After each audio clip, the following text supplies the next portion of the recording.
இப்ப போன ஸ்ரீ தேசிக தர்ஷன உபன்யாசத்துல தேகத்துக்கும் ஆத்மாவுக்கும் வேறுபாடானது விஸ்தாரமா நம்ம பார்த்தோம்.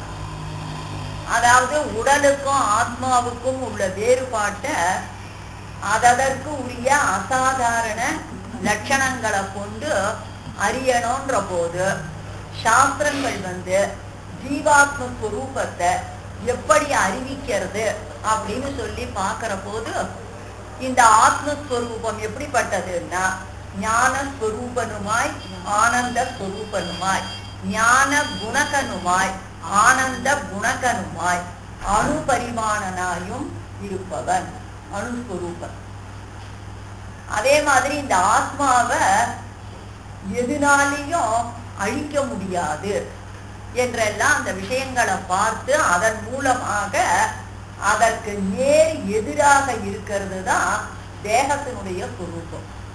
தேகத்தினுடைய சொரூபத்தை நம்ம பிரத்யட்சத்திலேயே தெரிஞ்சுக்கலாம். ஆக ஆத்மா சூக்ஷ்மமா அணுவா இருக்குன்னா தேகம் எப்படி இருக்கு? ஸ்தூலமா இருக்கு.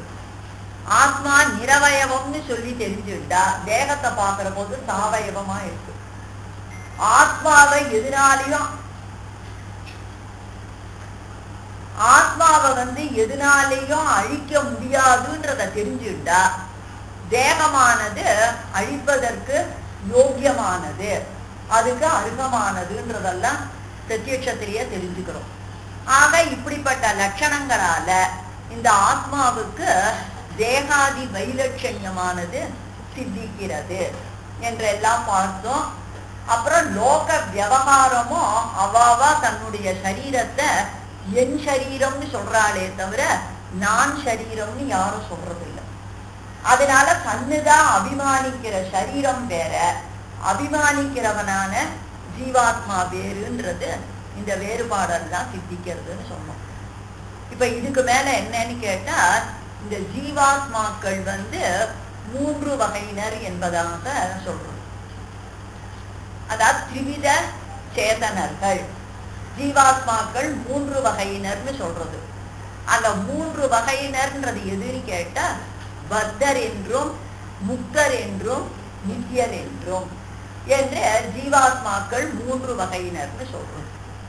அதுல பத்தர் அப்படின்னு சொன்னா பந்தப்பட்டிருப்பவர்னு அர்த்தம்.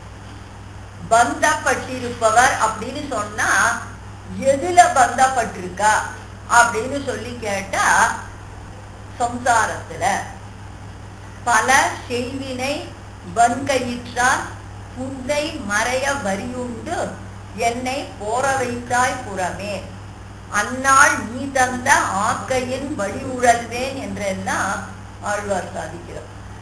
ஆக சம்சாரத்துல கட்டுப்பட்டு இருக்கான்னு சொன்னாக்க அதனுடைய அர்த்தம் என்ன அப்படின்னா இந்த பிரகிருதியினுடைய பரிணாமமான சரீர சம்பந்தத்தை கர்மானுகுணமாக பெற்று அந்த சரீரத்துல இருந்துட்டு கர்ம பலனான சுகதுக்கங்களை அனுபவிப்பவர்கள்லாம் யாரு? பத்த ஜீவர்கள். அதனால சுருக்கமா சொல்லணும்னா சம்சாரத்தில் கட்டுண்டவர்கள். அதனால கர்மம் என்கிற கயிற்றினால பந்தப்பட்டிருக்கிறவா பத்த ஜீவர்கள். ஆக அந்த கர்மாவை அனுசரிச்சு சுகத்தையும் துக்கத்தையும் அனுபவிக்கிறவா என்று சொல்றோம். அததான் சுவாமி தேசிகன் சாய்கிட்ட பத்தராவார் அவித்யா கர்ம வாசனா ருச்சி பிரகிருதி சம்பந்த யுக்தராய் இருக்கை பொய் நின்ற ஞானமும் பொல்லா ஒழுக்கம் அழுக்குடம்பை உடையவராய் இருக்கை. அழுக்குடம்புன்றதுதான் பிரகிருதி சம்பந்தம். ஆக இவாதான் பத்த ஜீவர்கள் என்று சொல்லப்படுறார். இந்த பத்த ஜீவர்கள் எத்தனை பேர் அப்படின்னா பத்த ஜீவர்களும் எண்ணற்றவர்கள். அதான் பத்தர்கள்ன்றவ யாருன்னா பிரம்மாதி ஸ்தம்ப பரியந்த விவாத பாதிகளான கஷேத்திரஞர்கள் என்று சொல்ற. பிரம்மாலேந்து ஆரம்பிச்சு புல் பூண்டு வரைக்கும் எல்லாரும் கர்மத்துக்கு வசப்பட்ட பத்த ஜீவர்கள் தான். அதனால பிரம்மா, சிவன், இந்திரன், சந்திரன், சூரியன்ற தேவர்கள் என்ன, மனிதர்கள் என்ன, திரியகாதிகள் என்ன, தாவரங்கள் என்ன, இந்த 4 வகையினரும் பத்த ஜீவன். பெருமாள் என்ன பண்றான், அவாவா பண்ணின கர்மாவை அனுசரிச்சு அந்த பிரகிருதிய அவாவாளுக்கு அந்தந்த சரீரமாக பரிணமிக்க செய்யலாம். மயா அத்தியட்சேன பிரகிருதிக்கு சூயதேச சராச்சரம்.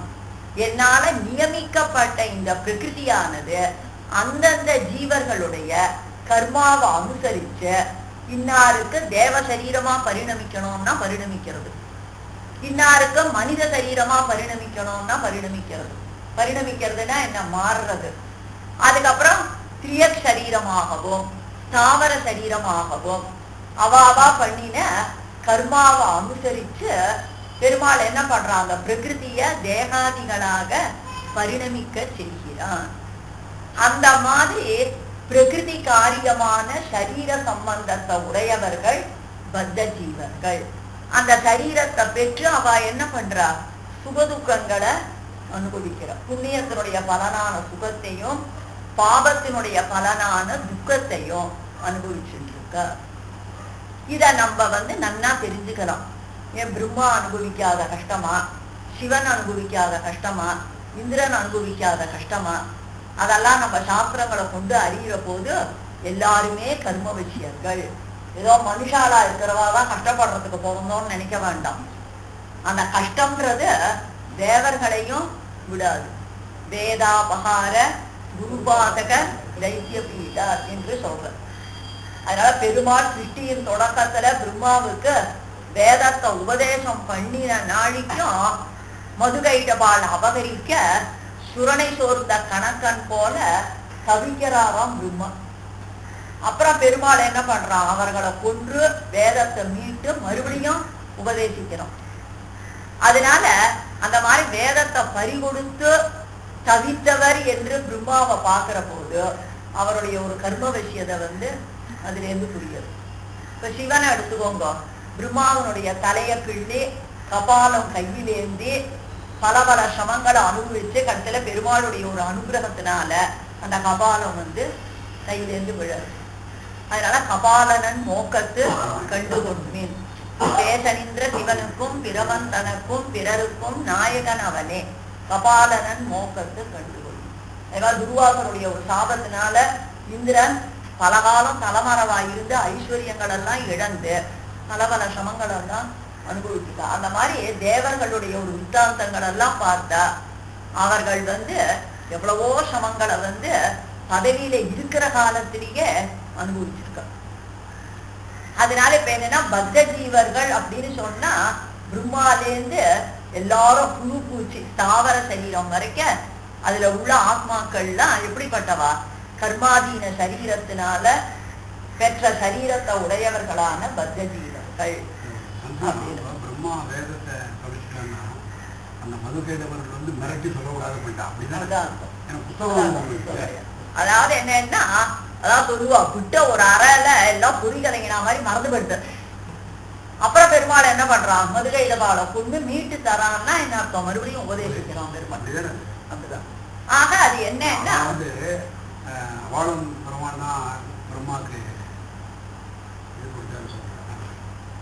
அதனால இப்ப என்னன்னு சொல்லி கேட்டா இதுதான் விஷயம். இதுதான் அதாவது என்னன்னா மறந்து போன அந்த வேதத்தை என்ன பண்றார் பெருமாள் மறுபடியும் உபதேசிக்கிறோம், அதான் மீட்டு கொடுக்கறதுன்னு சொல்லி அர்த்தம். ஆக இந்த மாதிரி சொல்ற போது அதான் சொல்ற எல்லாரும் கர்மவசியர்கள் பிராணின கர்மஜனித சம்சார வசவர்த்தினக என்று சொல்ற.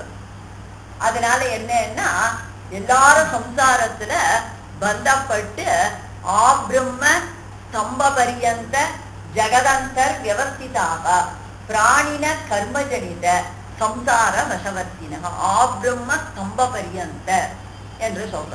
பிரம்மாலேந்து ஆரம்பிச்சு தாவரம் வரைக்கும் எல்லாரும் கர்மத்துக்கு வசப்பட்டவர்களாய் கொண்டு கர்ம பலனை அனுபவிக்கின்றவர்கள் சொல்றதுனால இப்பேற்பட்ட ஜீவாத்மாக்கள் தான் பத்தர்கள், பந்தப்பட்டிருக்கிறவர்கள் என்பதாக சொல்லப்படுறது. இப்போ பத்தர் என்கிற ஜீவனுக்கு அடுத்தபடியாக முக்தர்கள் என்று சொல்றோம். இதுல முக்கியமா என்ன தெரிஞ்சுக்கணும்னா ஆத்மஸ்வரூபத்துல இதெல்லாம் கிடையாது. ஆத்மஸ்வரூபமானது ஞானமாயும் ஆனந்தமாயும் அமலமாயும் அணுவாயும் இருக்கக்கூடியது ஜீவாத்மஸ்வரூபம். அதனால இப்ப என்னன்னா பத்தன் என்று சொல்றது என்னன்னா கர்மாதீனமான சரீரத்தை பெற்றதனால் அந்த சரீரத்துல இருந்து சுகதுக்க அனுபவிக்கிறதுனால அவனை என்ன சொல்றோம்? பத்த ஜீவன் என்று சொல்றோம். சரீரத்தை வச்சு. அதனால இப்ப என்னன்னா தேக சம்பந்தத்தை வச்சு பத்த ஜீவன் என்பதாக சொல்றோம். அடுத்தபடியாக முக்தன். முக்தன் அப்படின்னா என்ன அர்த்தம்னா முக்தினா விடுதலை என்று அர்த்தம். விடுதலை. முக்தன் என்ற சொல்லுக்கு விடுபட்டவன் என்பதாக பொருள். அதனால முக்தி விடுதலை, முக்தன் என்பது விடுபட்டவன் என்பதாக பொருள். அடுத்தது என்ன கேள்வி வரும்? எதிலிருந்து அப்படின்னா எவன் சம்சாரத்துல கட்டுப்பட்டு இருந்தானோ அந்த சம்சார கட்டிலிருந்து விடுபட்டவன் அப்படின்னா என்ன அர்த்தம்? பந்தத்திலிருந்து விடுபட்டவன் அவனை முக்தன்னு சொல்றோம். அதத்தான் சாஸ்திரங்கள் சொல்ற போது சாஸ்திர சோதிதமான உபாய அனுஷ்டானத்தாலே சாஸ்திரத்துல விதிக்கப்பட்ட பக்தி என்றும் பிரபத்தி என்றும் சொல்லப்பட்ட அந்த இரண்டு சாட்சாத் மோட்சோபாயங்கள்ல அதிகார அனுகுணமான ஒன்றை அனுஷ்டித்து, பக்திக்கு சக்தாதிகாரியா இருந்தா சகிஞ்சனன் என்ன பண்றான்? பக்தி யோகத்தை அனுஷ்டிக்கிறான். அந்த பக்தி யோகத்துக்கு தகுதி இல்லாத அகிஞ்சனன் சரணாகதியை அனுஷ்டிக்கிறான். பகவான அந்த பக்தி யோக ஸ்தானத்துல நிறுத்துவதாகிற சரணாகதியை அனுஷ்டிக்கிறான்.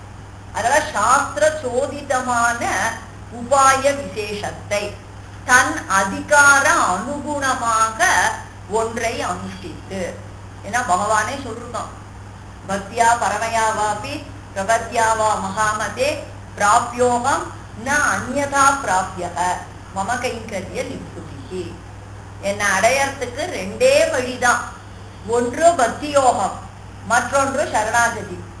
ஆக இந்த இரண்டை தவிர என்னை அடையறதுக்கு வேறு உபாயம் கிடையாது என்று சொல்றான். கீதையிலையும் அனித்யம் அசுகம் லோகம் இமம் பிராப்திய பஜஸ்வமாம். இப்பேற்பட்ட துக்கமயமான இந்த லோகத்தை சம்சாரத்தை அடைந்திருக்கிற நீ அதிலேருந்து விடுபடணுமானா மாம் பஜஸ்வ, என்ன குறிச்சு பக்தி யோகத்தை பண்ணு. அந்த பக்தி யோகத்தை பண்ண முடியாத அகிஞ்சனன் விஷயத்துல மாமேகம் சரணம் பிரஜ என்பதாக அந்த சரணாகதி ஆகிற உபாய விசேஷத்தை விதிக்கிறோம். அதனால பகவான் அடையறதுக்கு சாஸ்திரங்கள்ல விதிக்கப்பட்ட உபாயங்கள் ஒன்று பக்தி யோகம், மற்றொன்று சரணாகதி. சக்தாதிகாரிக்கு பக்தி யோகமும் அசக்தாதிகாரிக்கு சரணாகதியும் விதிக்கப்படுறது. ஆக சாஸ்திரத்துல விதிக்கப்பட்ட இந்த இரண்டு உபாயங்களில் ஒன்றை அனுஷ்டித்து அதன் மூலமா அந்த சம்சார பந்தத்திலேருந்து விடுபட்டால அந்த விடுபட்டவர்களைத்தான் முக்தர்கள் என்பதாக சொல்றது. புரிஞ்சுதா? அதனால இப்ப என்னன்னா அந்த கர்மகிருதமான தேக சம்பந்தத்தை விடற ஜீவாத்மாவை முக்தன் என்று சொல்றோம். கர்மகிருதமான தேக சம்பந்தத்தோட இருக்கிறவனை பத்தன்னு சொல்றோம். ஆக எல்லா விவகாரமுமே சரீரத்தை வச்சுதான் சொல்லப்படுறது. ஸ்வரூபம் நிர்மலமானது. ஆத்மஸ்வரூபத்துல அமலத்துவம், அதுல எந்த கேயமும் ஸ்வரூபத்துல கிடையாது. இத்தனை கஷ்டங்களுக்கெல்லாம் காரணம் கேயமான தேக சம்பந்தம். எப்படிப்பட்ட தேகம்? பிரகிருதி பரிணாமமான தேக சம்பந்தம். அதுதான் கஷ்டத்துக்கெல்லாம் காரணம். அதுல கஷ்டப்படுறவன பத்தன்னு சொல்றோம். அந்த கேயமான பிரகிருதி பரிணாமமான சரீரத்திலேருந்து விடுபட்டவன முக்தன் என்பதாக சொல்றோம். ஆக இப்ப பத்தன் யாரு முக்தன் யாருன்னு பார்த்தோம். மூன்றாவது வகையினர் நித்தியர்கள் என்று சொல்றோம். நித்தியர்கள்ன்றத நீங்க ஸ்வரூபம்னு வச்சுட்டேன்னா அது எல்லா ஜீவனுமே நித்தியர்கள் தான் இல்லையா? நித்தியர்கள்ன்றத ஸ்வரூப நித்தியத்துவத்தை வச்சுட்டேன்னா ந ஜாயதே மிரியதேவா கதாச்சித், எந்த ஆத்மாவுக்குமே உற்பத்தி உற்பத்தியும் நாசமும் கிடையாது. ஆத்ம நித்தியத்துவம்ன்றது நாத்மா சுதேகே நித்தியத்துவாச்ச தாபியக. எல்லா ஆத்மாக்களும் நித்தியர்கள் தான். ஆனா இங்க நித்தியர்கள்னு சொல்றது என்னன்னு கேட்டா அனாதி நித்தியானுபவம் பெற்றிருக்கிற நித்திய சூரிகள். அதாவது பகவத் அனுபவத்துக்கு இழப்பே இல்லாமல் அனாதியா அந்த பகவான சதா பஷ்யந்தி சூரையன என்பதாக என்னைக்குமே ஞான சங்கோச்சம் இல்லாத பகவத் அனுபவ கைங்கரியங்களுக்கெல்லாம் இழப்பு இல்லாம அனாதியா அந்த பகவான அனுபவிச்சுண்டு அனாதியா அவனுக்கு கைங்கரியங்களை பண்ணிட்டு இருக்காரு அந்த அனந்தகருடைய விஸ்வசேனாதிகளைத்தான் நித்தியர்கள் என்பதாக சொல்லும். அதனால அவ ஒரு காலத்துல சம்சாரத்துல இருந்து உபாயத்தை அனுஷ்டிச்சு மோட்சத்தை அடையல. அவளுக்கு என்னைக்குமே இந்த ஹேயமான சம்சார பந்தம்ன்றது அவர்களுக்கு கிடையவே கிடையாது. என்னைக்குமே அவ இந்த சம்சாரத்துல அகப்படாதவர்கள், சமத்து குழந்தைகள். அதனால எம்பெருமானுக்கு அனவிமதமான விபரீத அனுஷ்டானங்கள் அவளுக்கு என்னைக்கும் இல்லை. ஆக்ஞாதி லங்கனம்ன்றதுக்கு பிரசக்தியே இல்லை. அந்த மாதிரி இருக்கிறதுனால அவளுக்கு பகவானுடைய நிகிரகமோ நிகிரக காரியமான சம்சார பந்தமோ அவளுக்கு என்னைக்குமே கிடையாது. அதனால அனாதி நித்தியானுபவம் பண்ணுகிறவர்கள் நித்திய சூரிகள். அதுக்கு சொல்ற போது கருடன், விஸ்வக்சேனர், ஆதிசேஷன், அனந்தகருடைய விஸ்வக்சேனாதிகள் என்பதாக சொல்லுவா. நித்திய சூரிகளும் பல. அதனால இப்ப என்னன்னு கேட்டா இந்த மூவகையான ஜீவர்கள்னு சொல்றது என்னன்னா சரீரத்தை கொண்டு கர்மகிருதமான சரீரத்தை உடையவர்கள் பக்தர்கள், கர்மகிருதமான சரீரத்திலிருந்து உபாய அனுஷ்டானத்தால் விடுபட்டவர்கள் முக்தர்கள், என்னைக்குமே கர்மகிருதமான சரீரம் இல்லாதவர்கள் நித்தியர்கள் என்பதாக ஜீவாத்மாக்களை மூவகையினராக பிரிச்சு சொல்றோம். ஆக இது பரியந்தம் நம்ம தேகத்தை விட ஆத்மா வேறுபட்டது, அந்த ஜீவாத்ம ஸ்வரூபம் இத்தகையது, அந்த ஜீவாத்மா மூவகையினர் பக்தர் முக்தர் நித்தியர் என்பதாக பார்த்தோம். ஆரம்பத்துல சொன்னபடி சித்து அச்சித்து ஈஸ்வரன் என்கிற தத்துவத்திரயத்தை அறியணும்னு சொன்னோம் இல்லையா. இப்போ சேதனனான ஜீவ தத்துவத்தை இது பரியந்தம் நம்ம பார்த்தோம். ஜீவாத்மாவினுடைய வகைகளையும் பார்த்தோம். இனி அச்சேதன தத்துவம் என்னது அப்படின்றத அடுத்தது பார்க்கிறோம். இப்ப அச்சேதனம் என்கிற சொல்லுக்கு என்ன அர்த்தம்னா அறியும் தன்மை இல்லாதது, அறிவற்றதுன்னு அர்த்தம். ஞானாசயம் அன்றிக்கே ஒழிக்கை, அறியும் தன்மை இல்லாததுதான் அச்சேதனம் என்பதாக சொல்றோம். ஆக அறியும் தன்மை இல்லாததுன்னு சொல்லக்கூடியதான இந்த அச்சேதனங்களும் எப்படி இருக்குன்னா மூன்று வகையாக பிரிக்கப்படுறது. இப்ப எப்படி அறிவுள்ள ஜீவனை மூவகையினர்னு சொன்னோமோ அது போலத்தான் அறிவில்லாத அச்சேதனத்தினுடைய வகைகளும் மூன்று என்பதாக சொல்றது. அந்த மூவகையான அச்சேதனம் எதுன்னு கேட்டா பிரகிருதி, காலம், சுத்த தத்துவம் என்பதாக அச்சேதனம் மூன்று வகை என்பதாக சொல்றோம். அதுல இப்ப ஒவ்வொன்னா பார்க்கலாம். அதாவது என்னன்னா இந்த பிரகிருத்தின்னு சொல்லக்கூடியதான அச்சேதன தத்துவமானது எப்படிப்பட்டது, அதை எப்படி தெரிஞ்சுக்கிறோம் அப்படின்னு சொல்லி கேட்டா அந்த மூல பிரகிருத்தின்ற வஸ்து தான் கர்ம சம்பந்தம் உள்ள ஜீவர்களுக்கு சரீரமாக பரிணமிக்கிறதுன்னு சொன்னோம். அப்போ அந்த சரீரமாக மாறுவதற்கு காரணமா இருக்கிற திரவியம்தான் மூல பிரகிருதி. அதத்தான் பிரகிருத்தின்னு சொல்றோம். இது நமக்கு சரீரமா மட்டும் பரிணமிக்கல, இந்த உலகமா மாறுறதோ உலகத்துல உள்ள பல பல வஸ்துக்களாக பரிணமிக்கிறதோ எல்லாமே எதுன்னு கேட்டா மூல பிரகிருதி என்று சொல்றோம். இந்த பிரகிருதி தான் ஒரு ஜீவனை படாத பாடு படுத்துறது. அதாவது கத்தியத்துல பாஷ்யக்காரர் சாதிக்கிற போது இந்த பிரகிருதி எப்படிப்பட்ட சமங்கள் எல்லாம் இந்த ஜீவனுக்கு கொடுக்கறதுன்னா அபகார திரயத்தை உண்டு பண்ணுகிறது. மூவகையான அபகாரம். அந்த மூவகையான தீங்கு அபகாரம் என்னது அப்படின்னு கேட்டா, பகவத் ஸ்வரூப திரோதான கரீம், விபரீத ஞான ஜனனி, ஸ்வவிஷயாயாச்ச போக்ய புத்தே ஜனனி, தேகேந்திரியத்வேன போக்யத்வேன சூக்ஷ்ம ரூபேண ச அவஸ்திதாம் தேவீம் குணமயி மாயா. ரொம்ப அழகா அந்த பிரகிருதி நம்மளை என்ன பாடுபடுத்துறதுன்றத இந்த இதுல சாதிக்கிறது. அதாவது என்னன்னா, முதல் அபகாரம் என்னது அப்படின்னா, பகவத் ஸ்வரூப திரோதான கரீம். அதாவது எம்பெருமான் ஆகட்டும், ஜீவாத்ம ஸ்வரூபமாகட்டும், தன்னையும் பகவானையும் உள்ளது உள்ளபடி அறிய ஒட்டாமல் மறைக்கின்ற ஒரு திரையாக இருக்கு. திரோதானம்னா என்ன? மறைவு.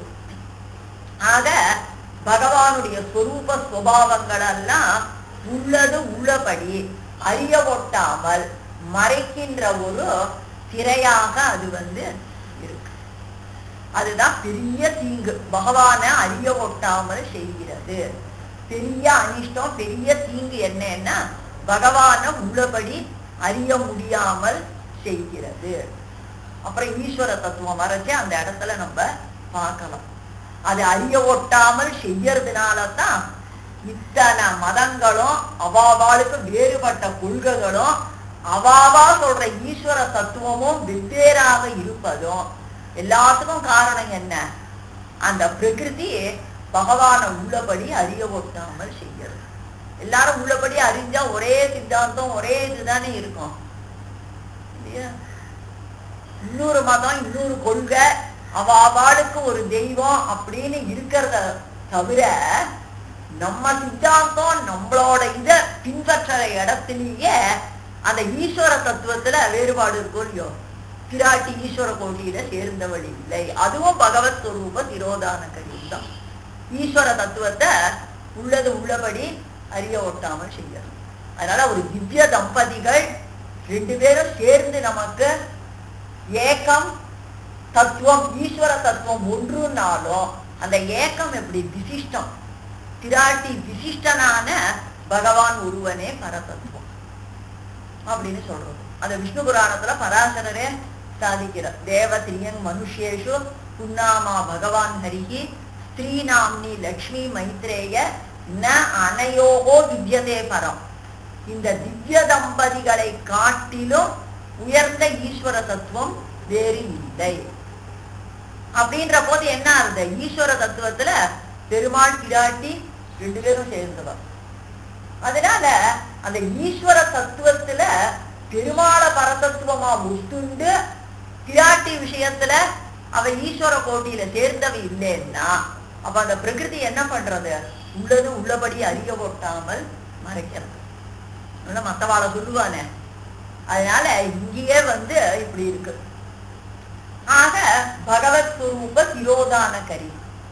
அடுத்தது என்னன்னு கேட்டா, விபரீத ஞான ஜனனி. விபரீத ஞானத்தை உண்டு பண்றது. விபரீத ஞானம்னா என்ன அர்த்தம்னா, தத்துவத்தில் மாறாட்டத்தை உண்டு பண்ணுகிறது. தத்துவத்தில் மாறாட்டம்னா பரதத்துவமான ஸ்ரீமன் நாராயணனை அவர தத்துவமாக தாழ்ந்த தத்துவமாகவும், அவர தத்துவமா இருக்கிற பிரம்மா சிவன் இவர்களெல்லாம் பரதத்துவமாகவும் பிரமிக்கும்படி செய்கிறது. ஆக அந்த மாதிரி எத்தனையோ மதங்கள். இப்ப யோக மதத்தை எடுத்துட்டேன்னா, யோக மதத்துல பரதத்துவம் பிரம்மா, பிரம்மாதான் ஜெகத்காரணம், அது யோக மதம். அதே மாதிரி பாசுபத மதம் சைவ மதத்தை எடுத்துட்டேன்னா சிவன் தான் பரதத்துவம். பசுபதி சிவன் பரதத்துவம். அதுல முதல் பசு விஷ்ணு. அதனால விபூதிய விபூதிமான ஆக்கி விபூதிமான விபூதி கோட்டியில் சேர்க்கிறது. இதெல்லாம் தான் விபரீத ஞானம். விபூதினா என்ன? சொத்துன்னு அர்த்தம். விபூதி இல்லை, அதனால சொத்துன்னு அர்த்தம். அதனால சில வார்த்தைகள்லாம் பிரமிக்கிற மாதிரி இருக்கும். உபயலிங்கம்னா பெருமாளுக்கு 2 லிங்கம் இருக்குன்னு அர்த்தம் இல்லை. லிங்கம்னா அடையாளம்னு அர்த்தம். ஆக இப்ப என்னன்னா, விபூதிமான் சுத்துக்கு சுவாமியா இருக்கிறவன சுத்தாக ஆக்கி, சுத்தா இருக்கிற சிவனை சுத்துக்கு சுவாமியாக பசுபதி என்பதாக ஈஸ்வர கோட்டியில சேர்க்கிறாள. அந்த மாதிரி தத்துவத்துல வரக்கூடிய மாறாட்டம். அதனால விபூதிமானே விபூதி கோட்டியிலும் விபூதியா இருக்கிற பிரம்மருத்ராதிகளை விபூதிமானாக பேசுவதுதான் விபரீத ஞானம் என்று சொல்றது.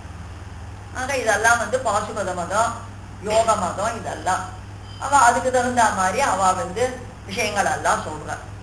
அதாவது என்னன்னா, சிவன் அப்படியே வியாபிச்சிருந்தாராம் எல்லா இடத்துலயும். அடியும் முடியும் தேடுறதுக்கு பிரம்மாவும் விஷ்ணுவும் போனாராம். ஒருத்தரால அடியும் தேட முடியலையா, இன்னொருத்தரால முடியும் தேட முடியலையா. அதவ பேர் என்ன சூட்டிட்டா, அடிமுடி காணாத சிவன் அப்படின்னு. இது எவ்வளவு சாஸ்திரத்துக்கு விரோதம்ன்றது பிரமாணத்தை கொண்டு பார்த்தா தெரியும். அந்தர் பகிஷ்ட தற்சர்வம் வியாபிய நாராயண ஸ்திதகான்னு சொல்றது. அதாவது என்னன்னா, எல்லா வஸ்துக்கள்லயும் உள்ளும் புறமும் எங்கும் ஒளிவர நிறைந்து நின்ற என்று பகவான் எல்லா வஸ்துக்கள்லயும் உள்ளும் புறமும் வியாபிச்சு விபுவாக எல்லா இடத்திலையும் நிறைஞ்சிருக்கான். தேச பரிச்சேதம் இல்லாதவன், கால பரிச்சேதம் இல்லாதவன், வஸ்து பரிச்சேதம் இல்லாதவன்.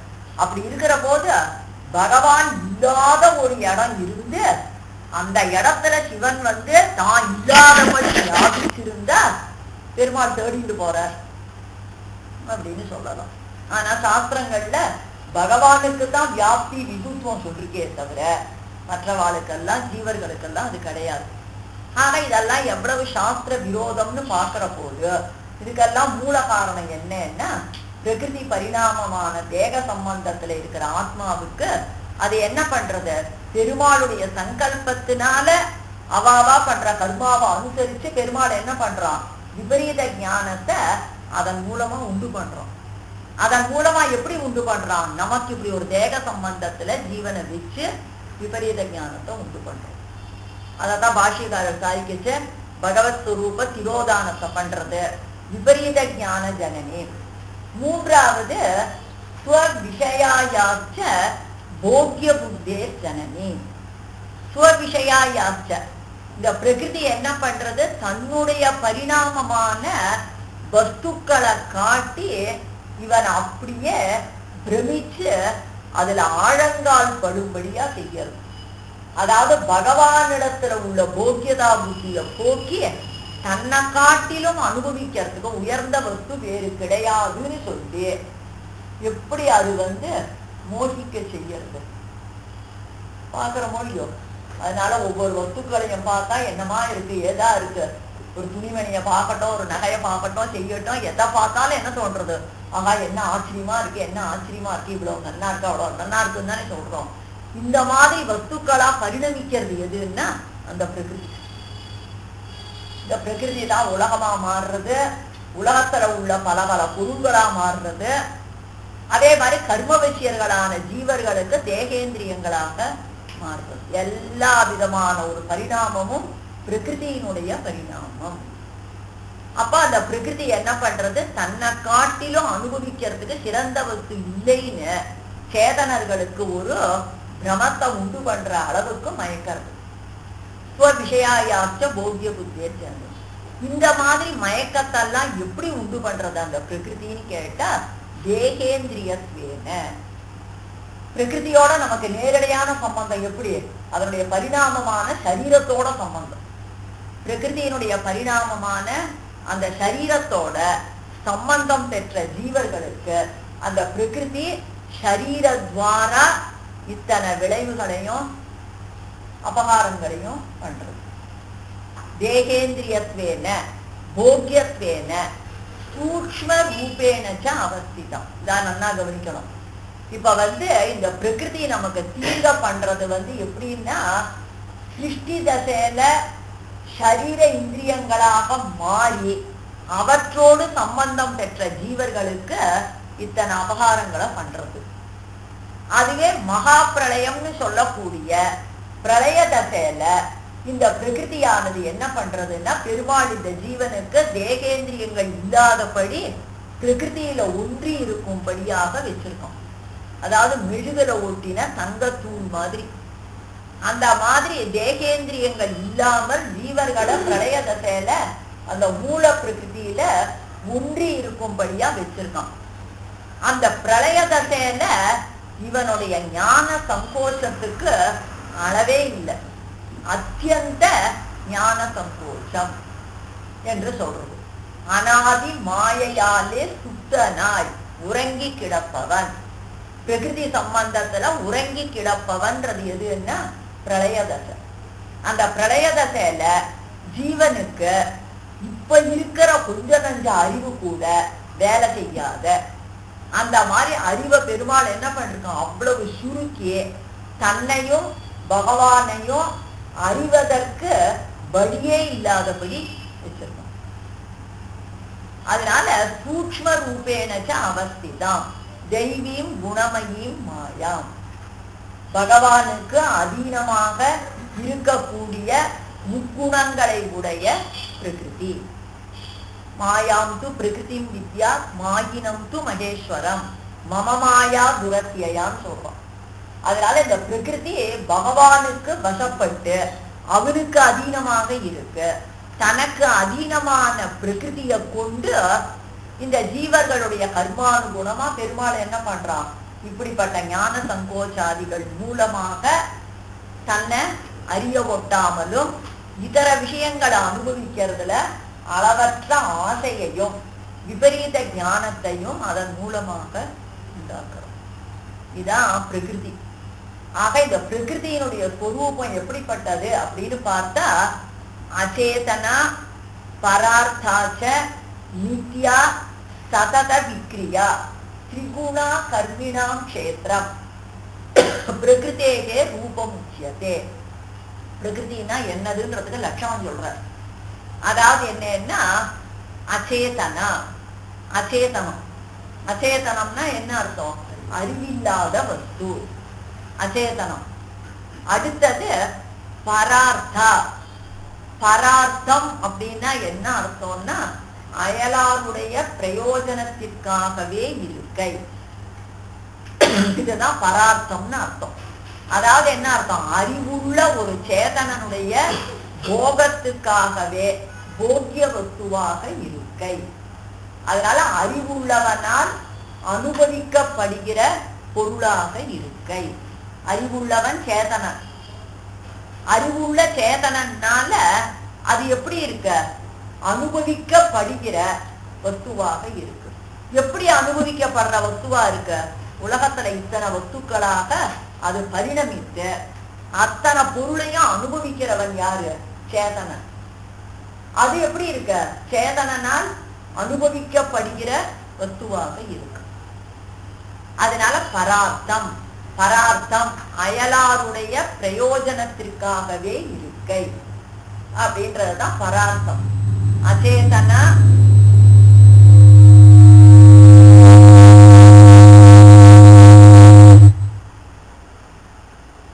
ஆக அச்சேதன பரார்த்தாச்ச நித்யா. இந்த மூல பிரகிருதி அழிவற்றது, நித்தியம் என்பதாக சொல்லப்படுறது. இப்ப ஜீவாத்மாக்கள்லாம் எப்படி நித்தியர்களோ அழிவற்றவர்களோ அந்த மாதிரி மகா பிரளயத்துல மூல பிரகிருதியானது அழியாது. பிரகிருதியினுடைய காரியமான உலகம்தான் அழியுமே தவிர உலகமா பரிணமிக்கிற அந்த பிரகிருதியானது பிரளயத்திலும் அழியாது என்று சொல்றது. அதனால அச்சேதனா பரார்த்தாச்ச நித்யா சதத விக்ரியா என்று சொல்றது. சதத விக்ரியான்னு சொன்னா என்ன அர்த்தம்னா எப்பொழுதும் மாறிக்கொண்டே இருக்கிற சுபாவத்தை உடையது, எப்பவும் பரிணமிக்க கூடிய சுபாவம். அதுல எப்பொழுதும்ன்றதுக்கு என்ன அர்த்தம்னா பிரளய தசையில வரக்கூடியதான பரிணாமம்ன்றது சஜாத்தியமான சூக்ஷ்மமான பரிணாமம். சிருஷ்டி தசையில வரக்கூடிய பரிணாமம்ன்றது விஜாத்தியமான ஸ்தூலமாக வரக்கூடிய பரிணாமம். இப்ப பாருங்க, இந்த பிரகிருதின்றது என்னன்னா 3 குணங்களை உடையது, திரிகுணா. பிரகிருதின்றது சத்வம் ரஜஸ் தமஸ் என்கிற மூன்று குணங்களை உடையது பிரகிருதி. இப்ப இந்த சத்துவம் ரஜஸ் தமஸ் என்கிற மூன்று குணங்களும் சமமா இருக்கக்கூடிய சாமியாவஸ்தையத்தான் மகா பிரளயம் என்பதாக, பிரளய தசை என்பதாக சொல்றோம். ஆக இந்த சத்துவம் ரஜஸ் தமஸ் என்கிற மூன்று குணங்கள் அந்யோன்யம் சமமான போது மகா பிரளயம் என்று சொல்றது. அதனால மூணு குணங்களுக்கு சாமியாவஸ்தை இருந்த பிரளய தசை. இந்த மூணு குணங்கள்ல குணங்களுக்கு ஏற்றத்தாழ்வு வரப்போது அதுதான் சிருஷ்டி தசை.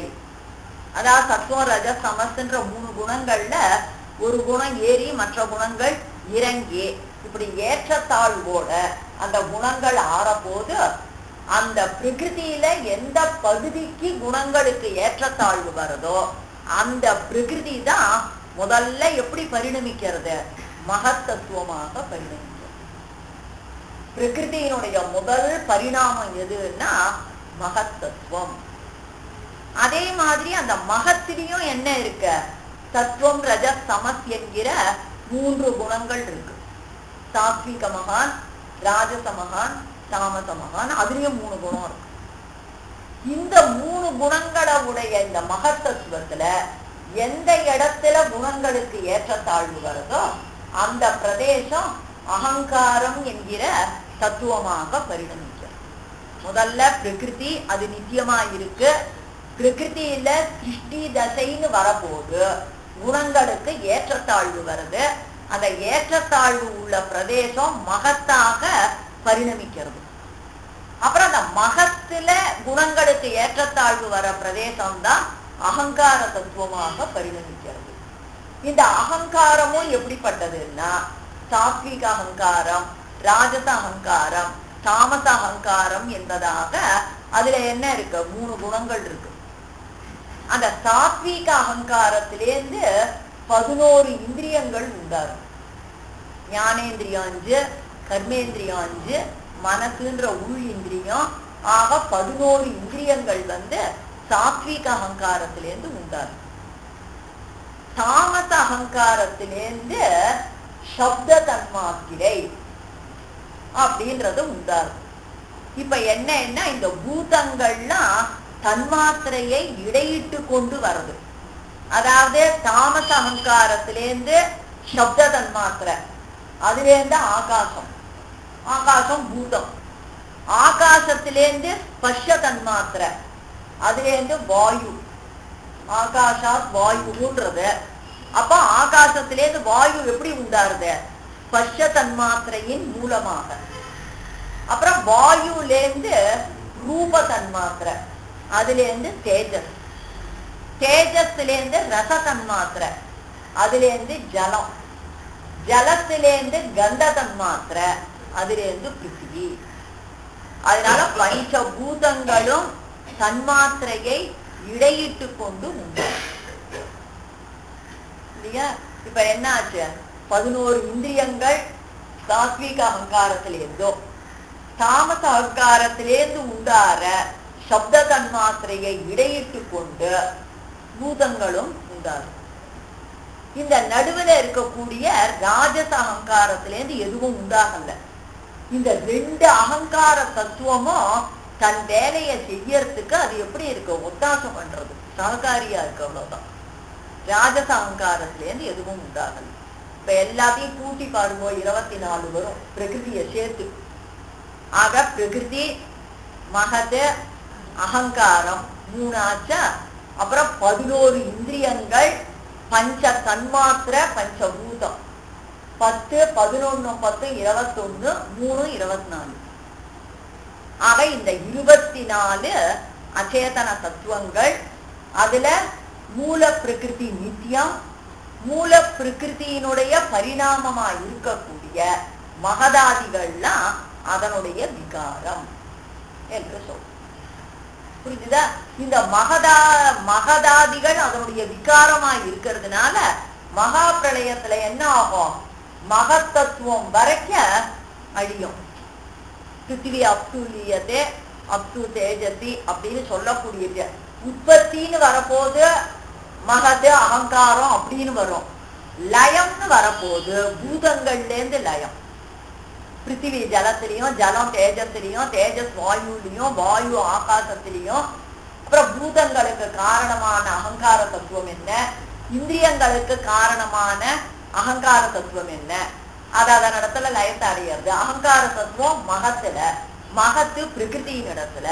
பிரகிருதிய சொல்றச்சே பரே தேவோ ஏகி பவதி, பகவான் இடத்துல ஒன்றி இருக்கு, பிரகிருதி அழியாது. அதனால இப்ப பிரளய தசையிலையும் என்ன இருக்கு, ஜீவர்கள் இருக்க, அச்சேதனமான பிரகிருதி இருக்கு, பரமாத்மா இருக்கு. எல்லாம் லயம் அடைஞ்சிடும் தன்மாத்திரையின் வாயிலாக. எல்லாம் அதான் எந்த பூதம் எந்த தன்மாத்திரையில இருந்து உண்டாதோ அந்த பூதம் அந்த தன்மாத்திரையில. அதான் சொல்றேன், உற்பத்தி வரிசையில தான் லயம், அதனால்தான் கீழேந்து வருது. அதாவது காரணத்துல லயம் அடையாது. அதாவது என்னன்னா, பிரகிருத்திலேருந்து உண்டாச்சுன்றதுக்கு என்ன அர்த்தம், மண்ணிலேருந்து கடம் உண்டாச்சுன்னா என்ன அர்த்தம், மண்ணே கடமாக ஆயிற்றுன்னு அர்த்தம்.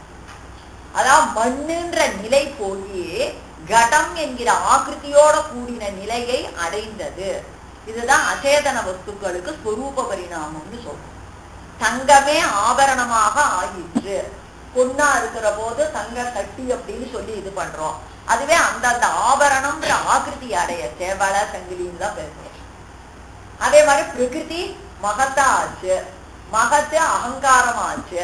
ஆனா முழுமைக்கும் கிடையாது. அது அதுல ஏகதேசத்துக்கு எந்த பாகத்துல குணங்களுக்கு ஏற்றத்தாழ்வு வருதோ அந்த பிரதேசம் தான் இந்த தத்துவமாக மாறுறது. அப்பதான் 24 தத்துவம் இருக்கும். இல்லைன்னா எல்லாம் முழுக்க மாறித்தானா பிருத்திவி தான் இருக்கும், முழுக்க மாறாது. இப்ப மண்ணை நிறைய வச்சிருக்கான் போயவன், எந்த மண்ணை கொண்டு அவன் அத குடம்ன்ற ஷேப்பை உண்டு பண்றானோ அந்த மண்ணு தான் குடமா மாறும். அப்புறம் குடமா ஆகாத மண்ணு நிறைய இருக்கும். அதே மாதிரி பிரகிருதியில எந்த பிரதேசத்துல குணங்களுக்கு ஏற்றத்தாழ்வு வருதோ அது மகத்தா மாறுறது. அதுல எங்க ஏற்றத்தாழ்வு வருதோ அகங்காரம்னு புரிஞ்சுட்டாதான் 24 தத்துவம் இருக்கும். ஏற்றத்தாழ்வோட இருக்கிற இடம் ஏற்றத்தாழ்வு இல்லாம இருக்காது. எப்படின்னா, இந்த ஏற்றத்தாழ்வை காட்டிலும் பரிணமிக்கிறதுல வர ஏற்றத்தாழ்வு விலட்சணமா இருக்கும். அது அகங்காரமா மாறுறது. நல்ல கேள்வி. ஏன்னா அந்த ஏற்றத்தாழ்வை அடைஞ்சுதானே பிரகிருதி மகத்தா மாறுறது. மாறச்சே ஏற்றத்தாழ்வு இருந்தாலும் அந்த ஏற்றத்தாழ்வை காட்டிலும் வேறுபட்ட ஏற்றத்தாழ்வை அடைந்து அந்த பிரதேசம் அகங்காரமா மாறுறது. அதே மாதிரி தான் அதுல எந்த பிரதேசத்துல விலட்சணமான ஏற்றத்தாழ்வு வருதோ அதுல இருந்து ஒண்ணு உண்டாது. நல்ல கேள்வி. ஆக இப்ப என்னன்னு சொல்லி கேட்டாக்க, இந்த மாதிரி 24 தத்துவங்கள் இருக்க. மகா பிரளயத்துல மகத்தத்துவம் வரைக்க எல்லாம் என்ன ஆயிடுது, பூதங்கள்ல இருந்து ஆரம்பிச்சு துவ காரணத்துல. தயவு செஞ்சு எல்லாரும் அவங்க போன இது பண்ணி வேண்டாம், தேவையில்ல. ஆக இப்ப என்னன்னா, அது என்ன பண்றதுன்னா தன் காரணத்துல லயம் அடைஞ்சு கடைசியில அந்த பிரகிருதியானது என்னன்னா பரே தேவோ ஏகி பவதின்னு பகவான் இடத்துல ஒன்றி இருக்கு. இப்ப இதனால நம்ம என்ன தெரிஞ்சுக்கிறோம், மகா பிரளயத்திலையும் பகவான போல ஜீவர்கள் நித்தியர்களா இருக்கிறதுனால ஜீவர்களும் இருக்கா, பிரகிருதி நித்தியமா இருக்கிறதுனால மூல பிரகிருதியும் இருக்கு என்று தெரிஞ்சுக்கிறோம். அப்போ இந்த கர்மவசியர்களான ஜீவர்களுக்கு பிரளய தசையில அந்த மூல பிரகிருதியோட ஒன்றி இருக்கும்படி பெருமாள் பண்றானே அதுதான் சூட்சுமாவஸ்தை. ஸ்தூலாவஸ்தை என்னன்னா, அந்த பிரகிருதி மகதாதிகளா சிருஷ்டி தசையில மாறி அத்தனை தத்துவமும் சேர்ந்ததான இந்த சரீரத்தோட பெருமாள் ஜீவனுக்கு சம்பந்தத்தை ஏற்படுறதுதான் ஸ்தூலாவஸ்தை. இப்ப எல்லாம் பிரகிருதியினுடைய பரிணாமம் என்று சொல்றோம். அதனால இப்ப என்னன்னாக்க, இப்ப நம்ம சரீரத்துல எல்லா தத்துவமும் இருக்கு. பிரகிருதி, மகத்து, அகங்காரம், பஞ்சபூதங்கள். இந்த 8 திரவியங்கள் தான் சரீரமா மாறத்துக்கு காரணம். பிரகிருதி, மகத்து, அகங்காரம், பஞ்சபூதங்கள். 5, 3, 8. இப்போ இந்த 8 திரவியங்கள் என்ன ஆகுது, சரீரமா மாறுறது. இப்ப என்ன சொல்றோம், உடல்னாலே பாஞ்சபௌதிகம் அப்படின்னு தானே சொல்றோம். பஞ்சபூதங்கள் இது. இதுதான் இருக்கு. இதுல என்னன்னா ஒரு தங்கத்துல ரத்தனத்தை பதிக்கிற மாதிரி இந்திரியங்கள்லாம் செட் ஆகுது. பெருமாள் என்ன பண்றான், இந்த சரீரத்தை பிரகிருதியினுடைய பரிணாமமாக ஏற்படுத்தலாம். அதுல இந்திரியங்கள் செட் ஆகுது. அதான் இந்திரியம்ன்றது ரொம்ப சூட்சமானது. இப்ப கண்ணு இந்திரியம் இல்ல, கண்ணுல முன்னாடியில இருக்கிறது இந்திரியம். ஒரு ஒரு இடத்துலயும் நுனியில இருக்கிறது இந்திரியம்.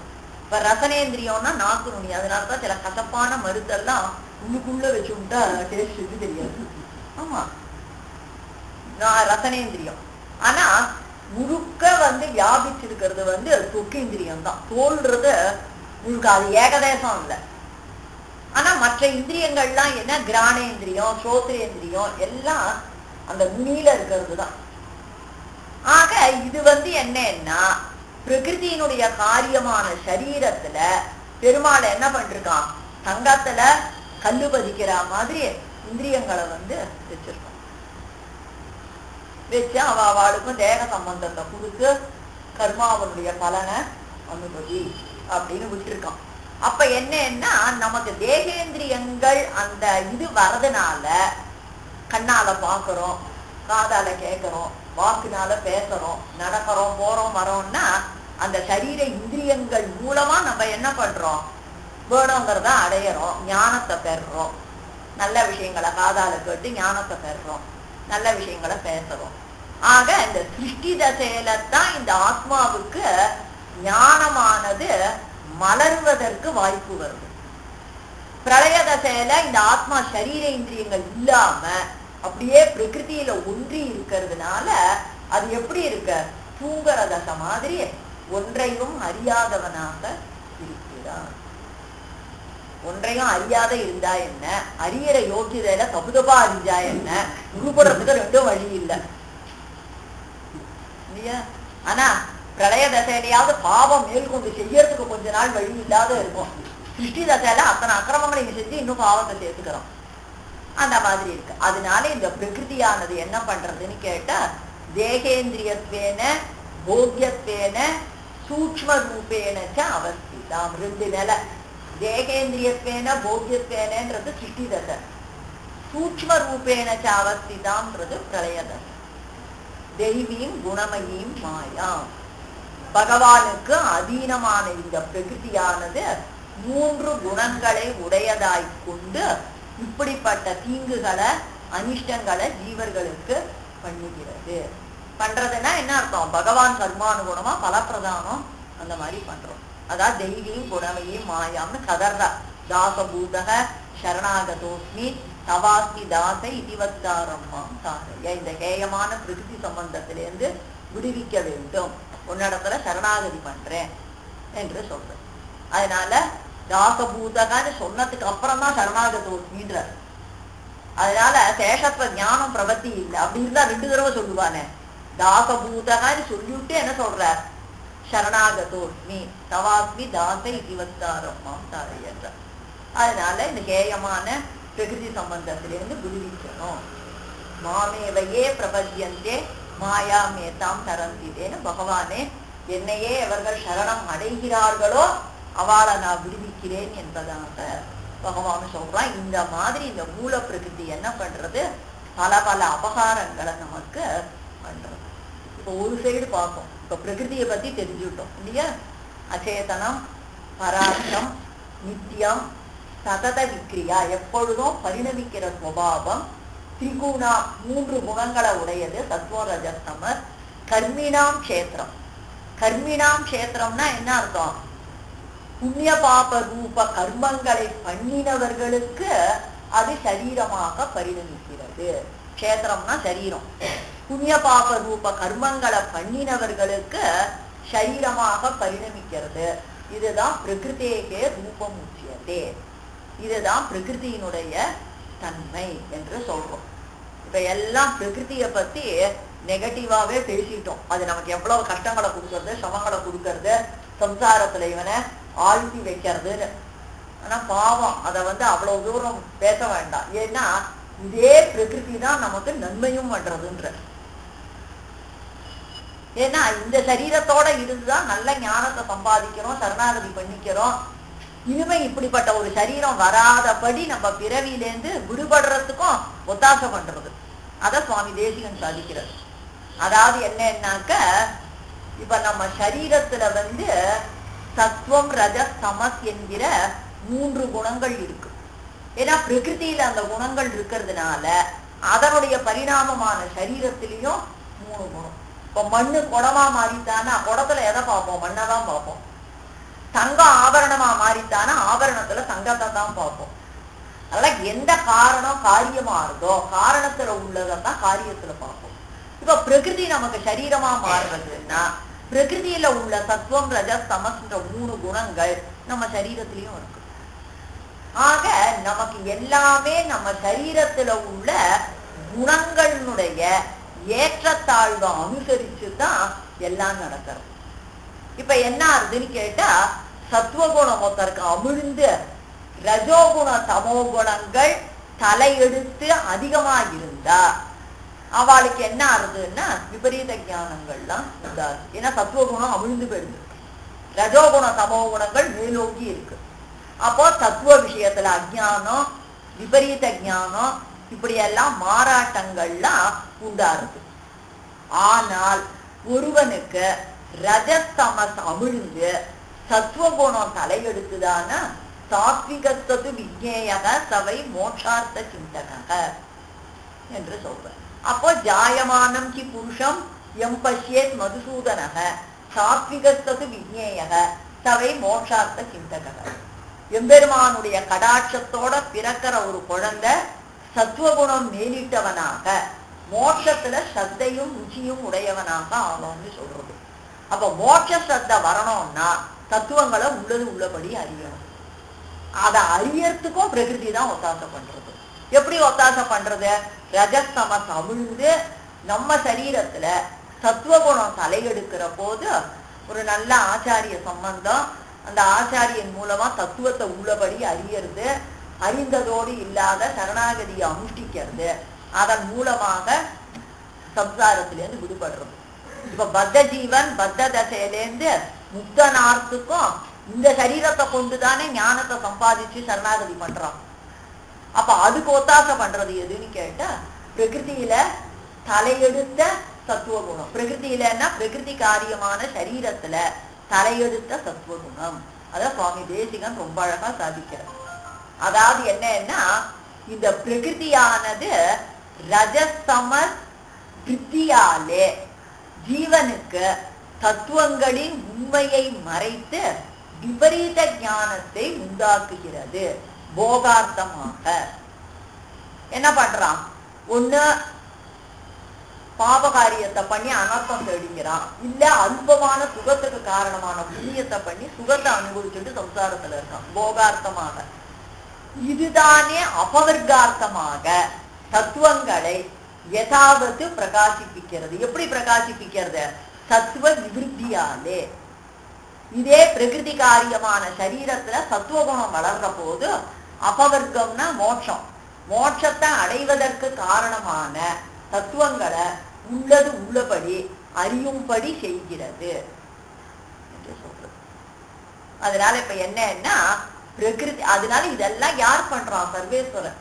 அவாவா பண்ற கர்மாவை அனுசரிச்சு சரீரத்தை கொடுக்கறான், சரீரத்துல குணங்களுக்கும் ஏற்றத்தாழ்வு அடையும்படி செய்யறான். அந்தந்த குணங்களை அனுசரிச்சு எண்ணங்கள் செயல்கள் எல்லாத்தையும் உண்டு பண்றான். ஆக பிரகிருதியை வச்சு பந்தப்படுத்தவும் படுத்துறான், அதை வச்சே பந்தத்திலிருந்து விடுவிக்கவும் விடுவிக்கிறான் இல்லையா? ஆக இதெல்லாம் பெருமாளுக்கு ஒரு விளையாட்டு. இவையெல்லாம் ஈஸ்வரனுக்கு லீலாரசாவகமாய் இருக்கும். ஆக இந்த பிரகிருதியை வச்சுண்டு இந்த ஜீவர்களையும் வச்சுண்டு கர்மா என்பதை துணையாக கொண்டு, ஏன்னா அவனா விளையாடினான்னா அவனுக்கு தயையற்றவன் பட்சபாதம்ன்ற தோஷம் வரும். ஒருத்தரை மட்டும் தங்கிட்டே வச்சுட்டு இருக்கான், ஒருத்தரை இங்க வச்சுட்டு இப்படி ஆட்டி வைக்கிறான் அப்படின்னு. அதனால பெருமாள் கர்மானுகுணமா என்ன பண்றான்? பிரகிருதியை கொண்டு இத்தனை காரியத்தையும் நடத்துறான். அதனால பெருமாளுக்கு இதெல்லாம் லீலாரசம், விளையாட்டு. அகில புவன ஜென்ம சேம பங்காதி லீலே. அதனால ஜெகத்தினுடைய சிருஷ்டி ஸ்திதி சம்ஹாரம் எல்லாம் அந்த எம்பெருமானுக்கு ஒரு விளையாட்டு என்று சொல்றது. அந்த விளையாடுறதுக்கு கருவிகள் ஒண்ணு பிரகிருதி ஒண்ணு நாம. அதை இதை வச்சுட்டு பெருமாள் விளையாடுறான். இதுதான் பிரகிருத்தினுடைய சொரூபம்னு பார்த்தோம். இனி அடுத்தபடியா காலம் எப்படிப்பட்டது, சுத்ததத்துவம்ன்றது எப்படிப்பட்டதுன்னு அவற்றினுடைய சொரூபங்களை அடுத்த உபன்யாசத்துல பார்க்கலாம். கவிதார்க்கிக சிங்காய கல்யாண குணசாலினே ஸ்ரீமதே வெங்கடேஷாய